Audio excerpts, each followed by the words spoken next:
Hello and welcome back to the Ecom Growth Show. I'm your host, Danon Coleman, founder of Ecom Triage. With me, I've got Robyn Johnson. She is part of Marketplace Blueprint. She's got an extraordinary amount of experience when it comes to some very unique things to help brands out. So, Robyn, first of all, thank you for joining the show. How are you? Good. Thank you so much for having me. I love getting to geek out about Amazon and, everything that comes with this crazy business. Yeah, crazy, keyword crazy. Um, yeah, cool. So, uh, can you introduce yourself? Tell us a little bit about who you are and what is Marketplace Blueprint? Yeah, so I started selling back in like 2010. So we started as resellers, then started buying things wholesale. About 8 or 9 years ago, it's all kind of a blur. I started our agency, Yeah. Marketplace Blueprint. So we have we've been eating, sleeping, breathing Amazon for about 15 years. And what we do now, versus being a reseller is we work directly with brands. So some of them are really big brands that you would see in Target and Costco and Home Depot, Walmart. And then some are like small pre-revenue brands. And what we do is we basically handle the Amazon channel for them.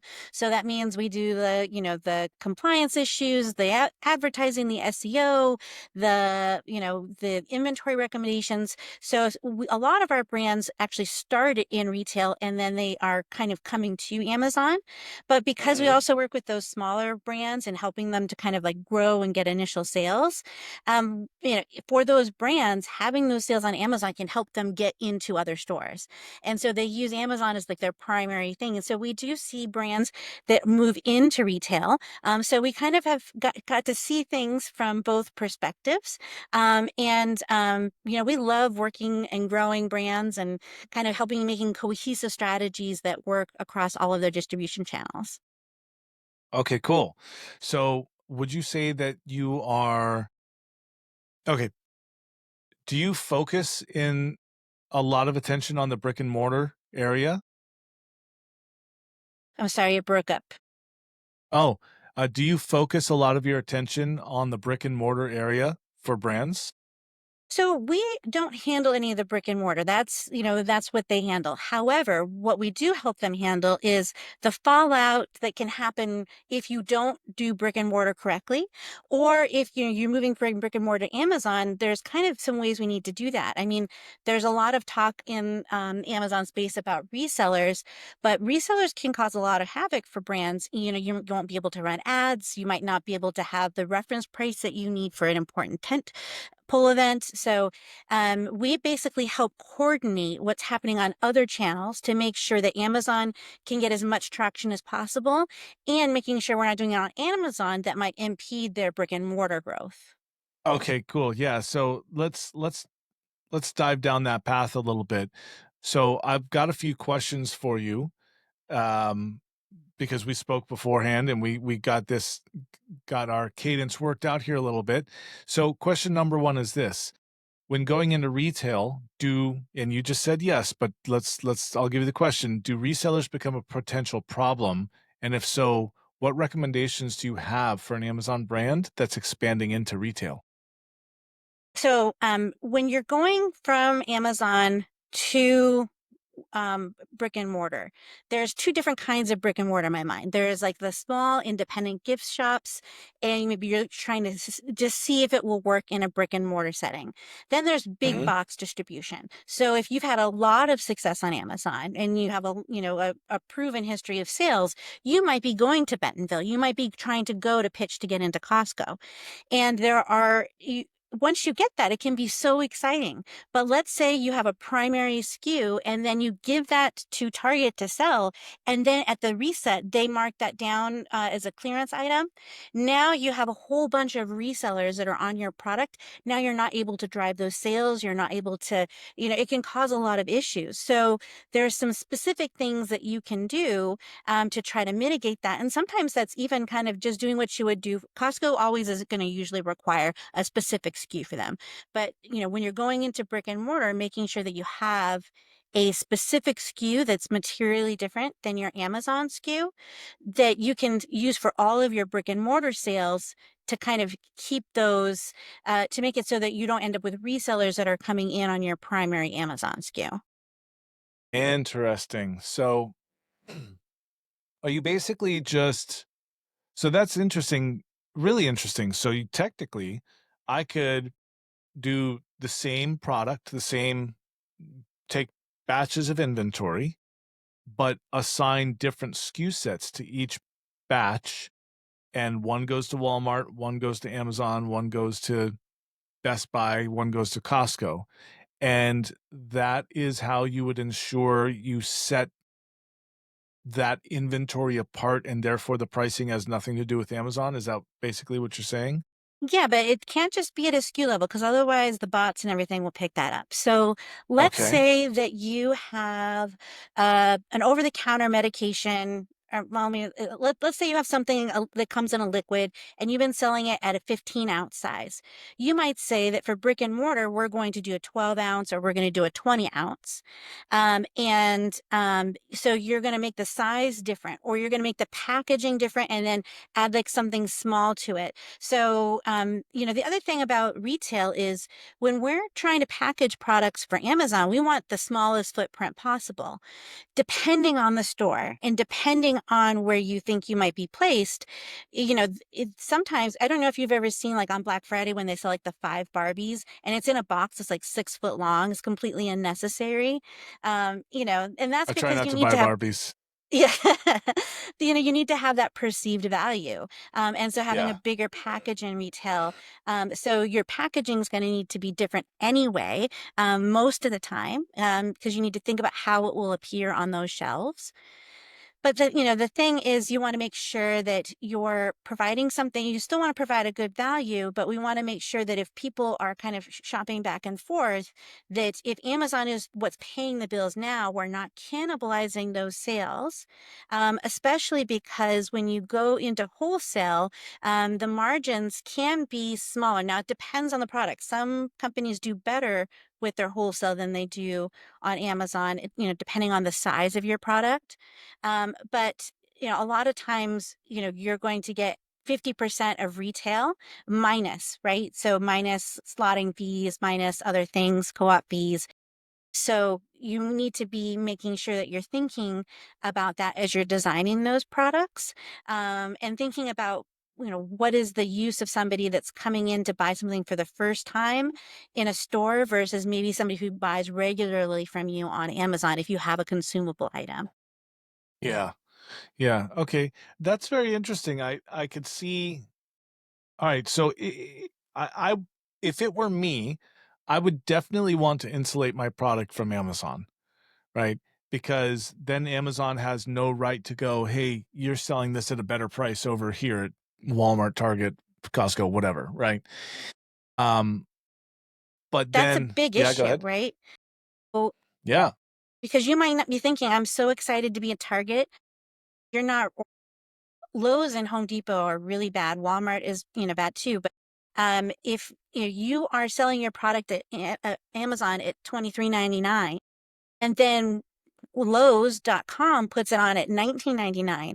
Not only are you might say, oh, that's not a big deal because I sold it to them at wholesale. I don't care what as soon as Amazon scrapes that site, you're going to Yeah. get a buy box suppression, right? Yeah. And so you might not be able to get it. And if they have 27 pallets worth of inventory that might take them 6 months to sell, that could change your cash flow so significantly, you might not make it to the next year.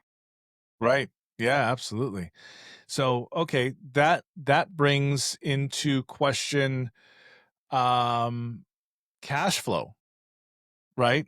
So, um if you need to materially change, did I say that word right? Materially?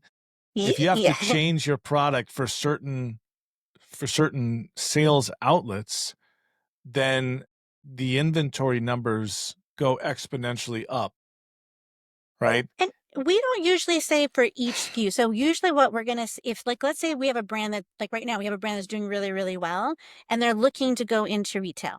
So what we're saying is that for them, they should have an Amazon specific SKU, and we want that to be the best possible value, but still there's not an apples to apples comparison. So when they're at trade shows, people can't look up that product and say it's cheaper here, right? And we wanted to make sure that we have one unique SKU that's a good value, that's, package designed for retail, and they will sell that. Their plan right now is to sell that in small independent stores and then also in Target. And so, they're in the process of getting into those Target stores. But, they do need to think about the cost of the packaging, the cost of the MOQ for maybe different, bottle sizes or what have you, right? And then stores don't, they take a long time to pay.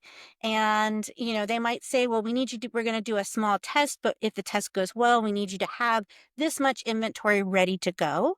Hmm. So if you do that, even if you kept the same SKU, is that going to tie up? Do you have enough cash flow that if things don't go well and you have all that inventory, that you're going to be in trouble? And so because you're not going to get paid every 2 weeks like you are on Amazon. Yeah. Okay.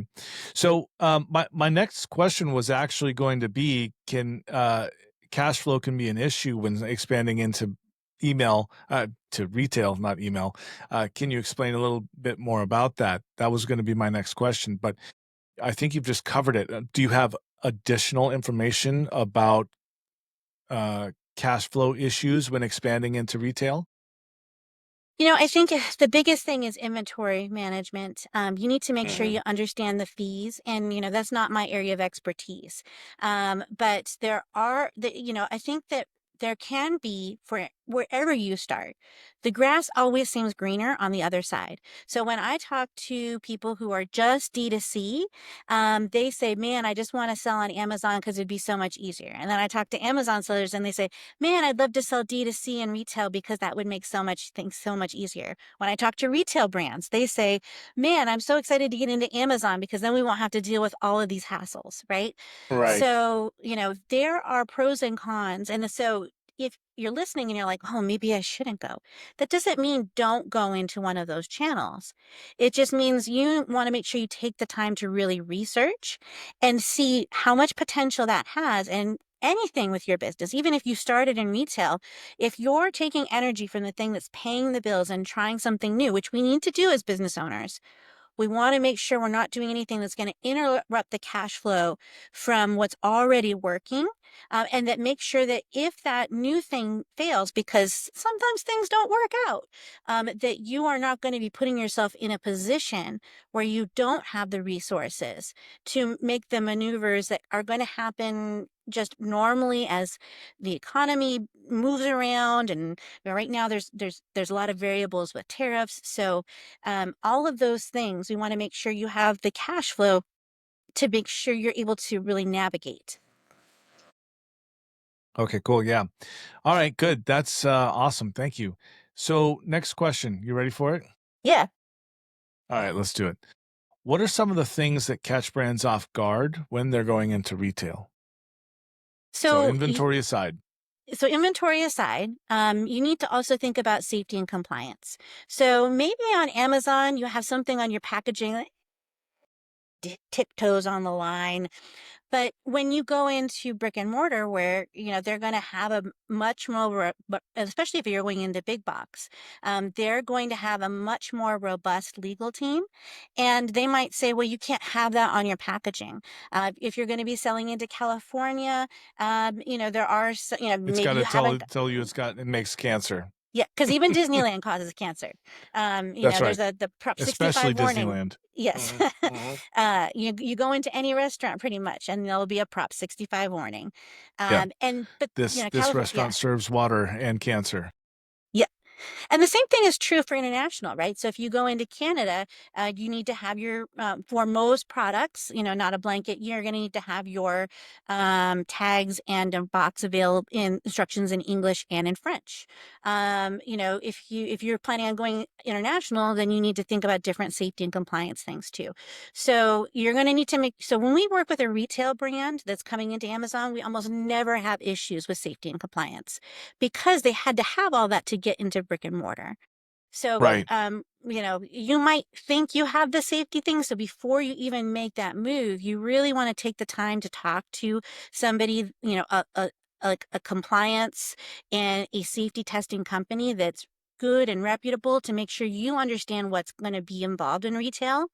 And then if you're in a vertical that has an association, join that association. So the Specialty Toy Association, the what is it, Fancy Food Show? There's a food association. A lot of times those, if you are registered as a manufacturer there, they will have messaging boards where you can say, this is what I'm looking to do. Can anybody give me guidance, or what things did you have to run into?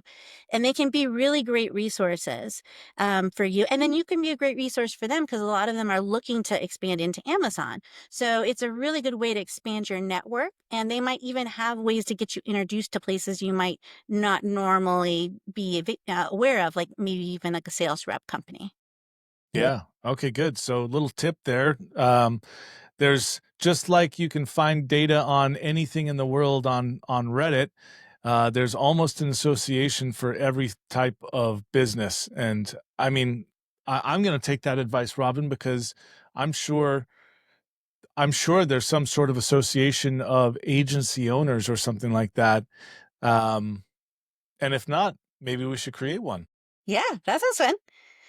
Yeah, And conversation for another time. I'd like to get some more clarity on what people can run into. So what are some of the safety and compliance issues that you've seen brands run into, and then how can they mitigate those issues?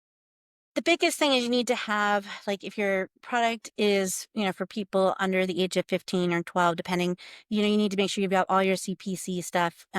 You're going to need to make sure your packaging is, like if you're having a supplement, then you need to really make sure that somebody goes through your packaging with a fine tooth comb for potential health claims that you might not be able to make. You also want to make, talking to people that have already gone to retail in your vertical, they will be able to say, hey, Walmart doesn't like things over this size on their shelves, or it's going to cost you more if. And, for somebody that even is involved at a level that I'm at, I don't have a depth of knowledge in that. And so, making sure that you're talking to if you're planning on going into Walmart, find other entrepreneurs that have gone into Walmart, make sure you really know what you're getting into. And then there's also probably going to be a higher insurance requirement. So maybe you've been meaning to get that insurance, but they're going to need to be able to see that. So you're going to want to make sure you have all of your legal ducks in a row before you get in. Can I circle back to a cash flow issue I forgot? All means.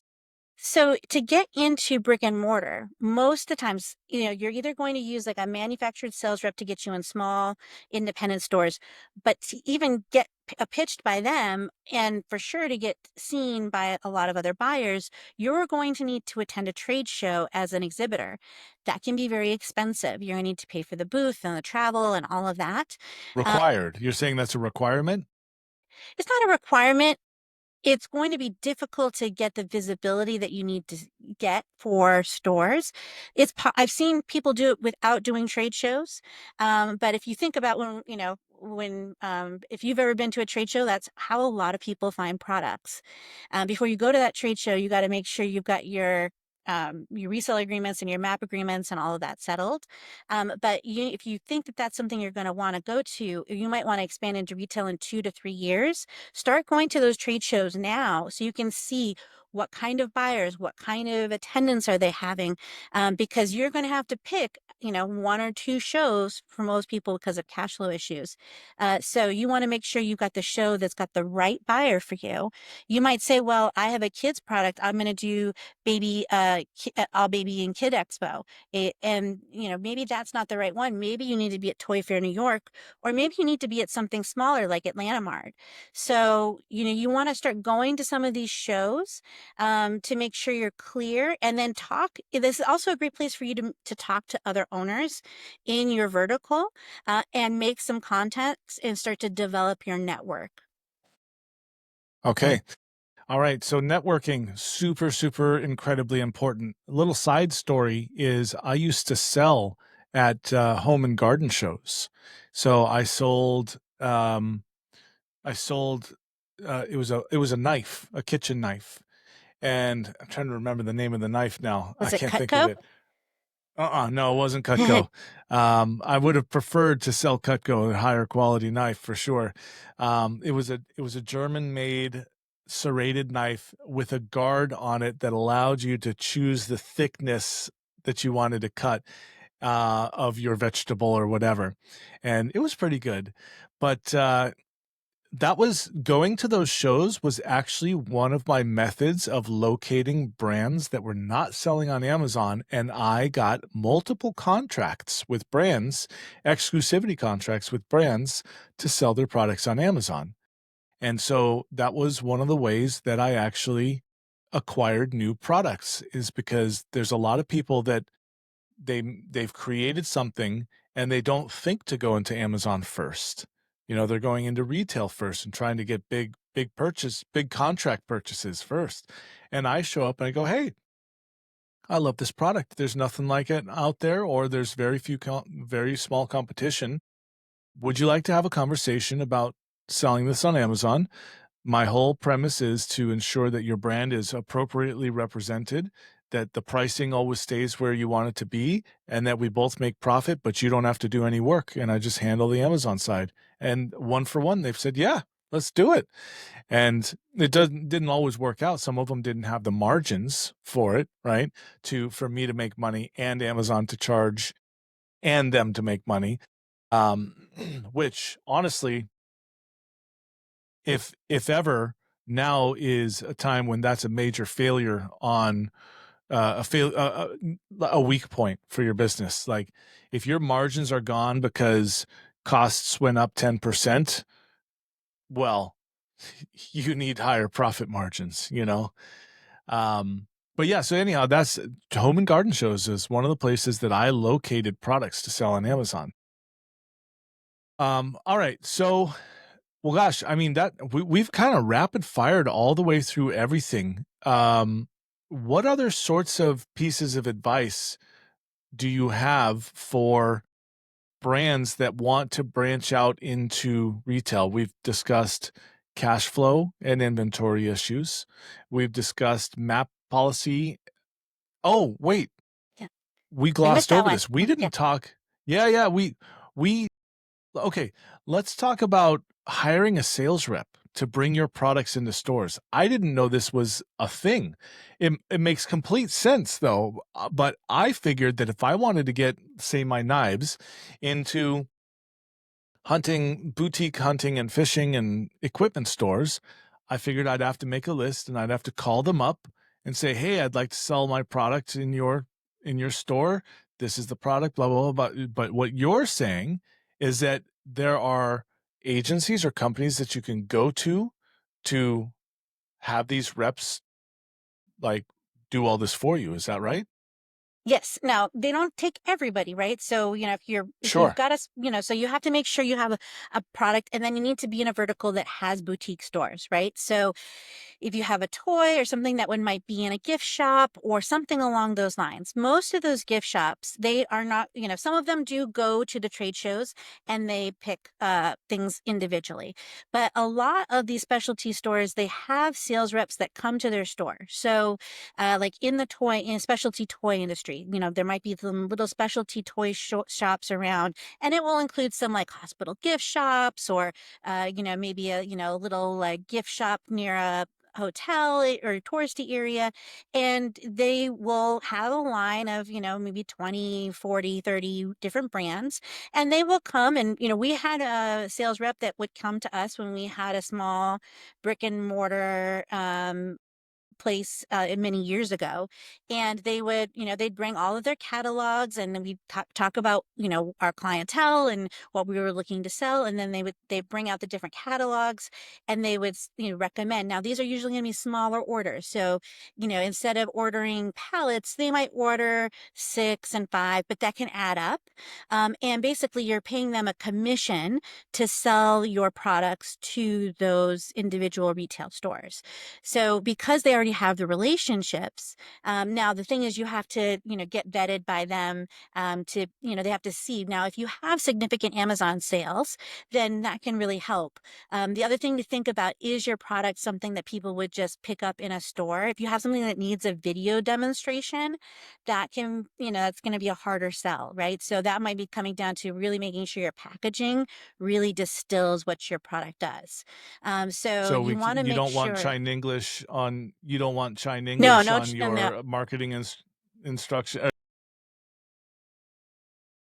Well, and you want to make sure that that packaging is going to display in retail, right? So if you have something really small, then you might need to get it on a hanger tag because it doesn't make sense for them to use that shelf, that vertical shelf space, or you might need to make it so it stacks, right? So you can talk with them, get an idea. Even if they tell you no, you can say, what would it take? What would you need to see from me? And they might say, well, we just don't think that this is a product that would fit. And then, okay, well, if I go to a trade show and I can show them that I can get, these brick and mortar wholesale contracts, then that might change things. Or I need to change my packaging. So you can talk to them.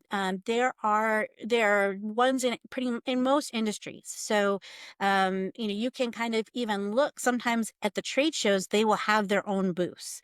And so they can be, they're going to have a wealth of knowledge in the space, in the vertical, and they might even be able to help you in determining what is it that you need to do to change your package and to make that materially different product. So it's the most appealing for retail. Okay, so if you want to go into retail, it sounds like what you're saying is ditch the poly bag. Yeah. So yeah, when was the last time you saw a poly bag on a shelf? Never, right?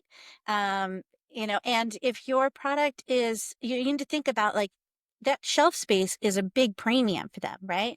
So you need to think about so you need to think about how it's going to be displayed in the store, and then, people pick that product up and they turn it the wrong way. So you want to be thinking about that. Start looking in stores in your vertical and looking at packaging. Um, Sharon Lecter, who's a friend of mine, she co-wrote Rich Dad Poor Dad, and she talked as a story where she was talking That's why I know about. that name. I was like, do I Yeah. know Sharon? Okay. Yeah. She's amazing. Yeah. And she was talking about like when she wrote this book, all of the business books were in blue. And so she wanted to make hers different. So she made hers purple, knowing that it would stand out on the bookshelf. And now purple is really associated with finance books because of those Rich Dad Poor Dad books, right? So Is that um, right? it Interesting. is. Yeah. There's a whole, there's a, actually, that book was just supposed to be a brochure for the cash flow game.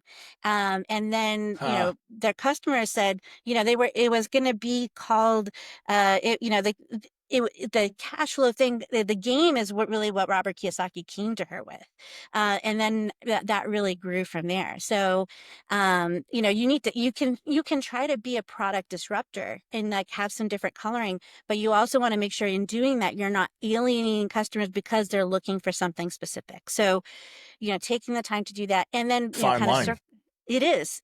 And then, when you're looking at, any kind of wholesale agreement, or you're going to a trade show, you need to have already thought through and have on your sales sheet and your reseller agreement and your price sheet, what your policy is for Amazon sellers and for people who have their own e-commerce sites.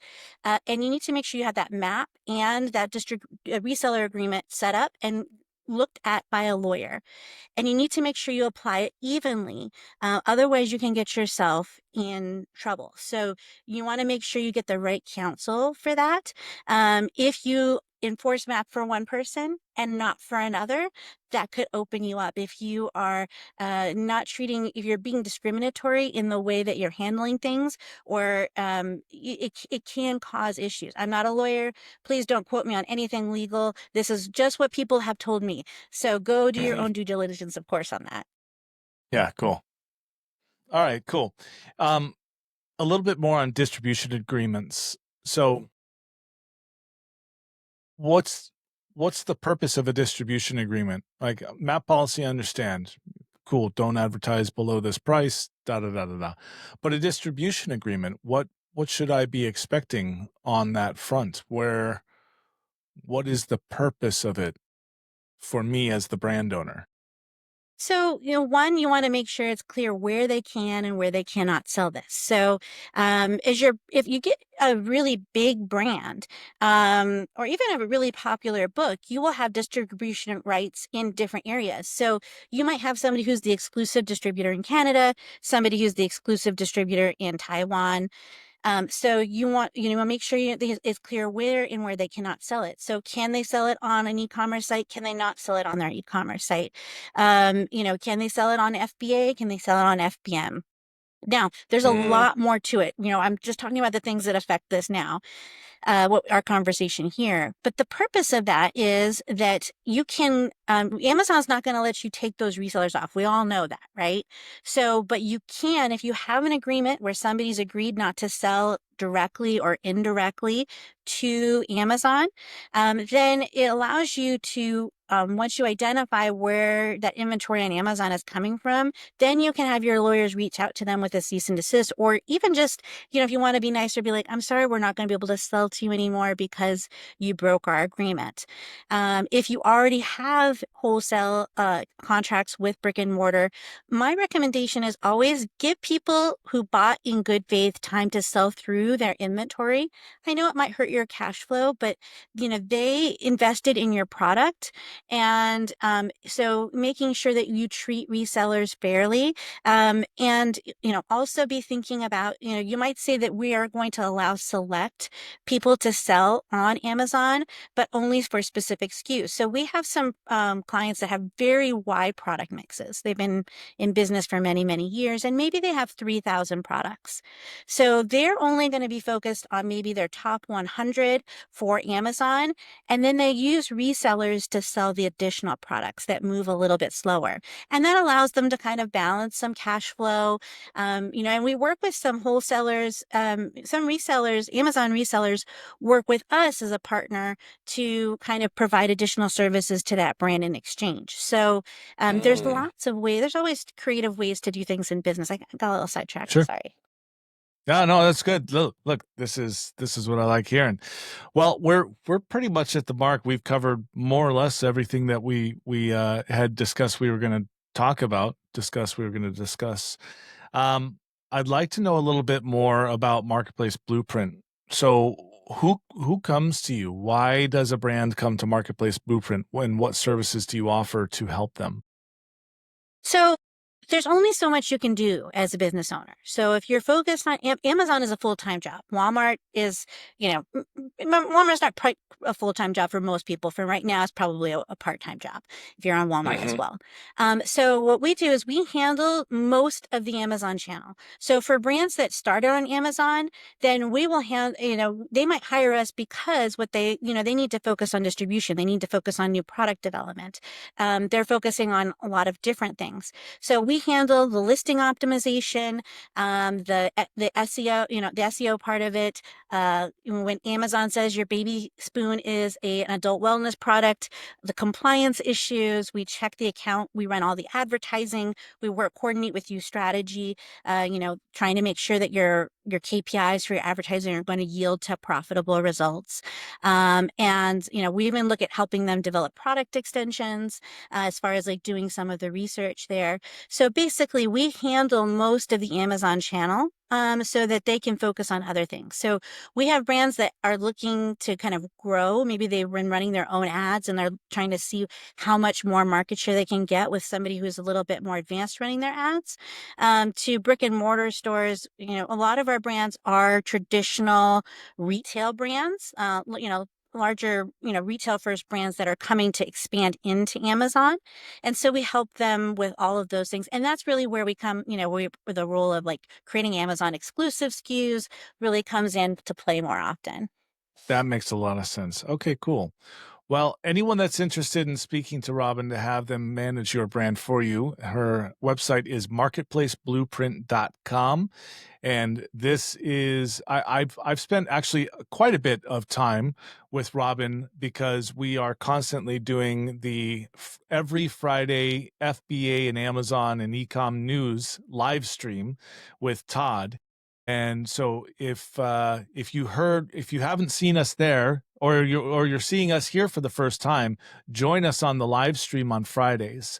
And Robyn, thank you so much for being on the show. I really appreciate it. And then once again, I this was easy for me. This was an easy shoe in for you to come on to here because I already know you have a ton of knowledge and experience. You and I have been in the space an equal amount of time, but you've definitely done more than I have. So Oh, thank you thank for you. all the experience that you have had that I haven't had to have.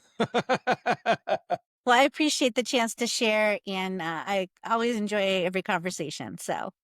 Likes. Thank you. All right. We'll see you on the next show. It'll be out next week.